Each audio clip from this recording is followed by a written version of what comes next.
Welcome back, everyone. Today we're going to learn how to plant and care for your oregano. Right in front of us we have an Italian oregano, also known as wild marjoram.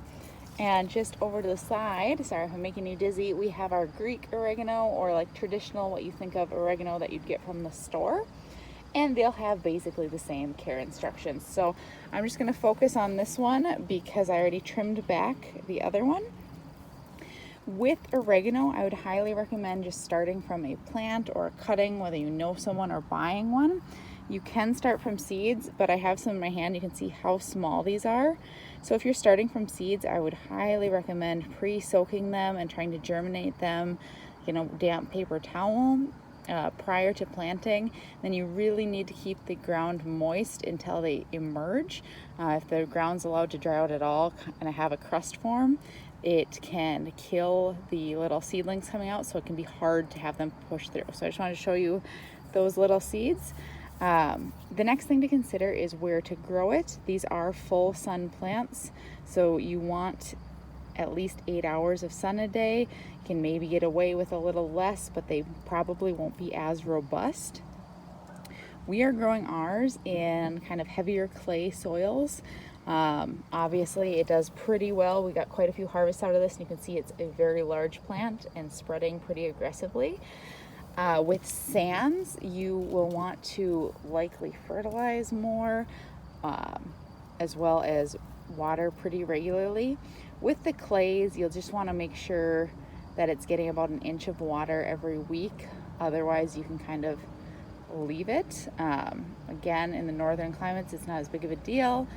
If you're in more of the southern climate, watch it a little bit more so the soil doesn't get overly dry. These are Mediterranean plants though, so you don't want super damp, super drenched soil. So you want to get well draining and a lot of sun. That being said, they're fairly easy beyond that. Once you get them to grow, you can basically just let it go. These are perennials, so they will come back every year. If you have extremely harsh winters, you might want to consider mulching. We usually don't and haven't had issues, and we have winters where it gets down to -20 Fahrenheit, -30. I'm trying to remember where it converges on the Celsius scale, but close to -30 Celsius as well. And we have not mulched and have not had issues. You will want to weed around here, but as you can see, it still grows pretty well, and we have pretty weedy, so they're very nice, easy to grow plants. They are part of the mint family, so they can either spread from seeds like those ones I showed you, and those will come from these flowers, or they can propagate through runners. So some of these down here are starting to put down roots and spreading that way, and I believe they also spread through rhizomes. So just those are a few ways it spreads. Check out our video on how to harvest, but one thing is some people find it bitter if you wait until it blooms to harvest.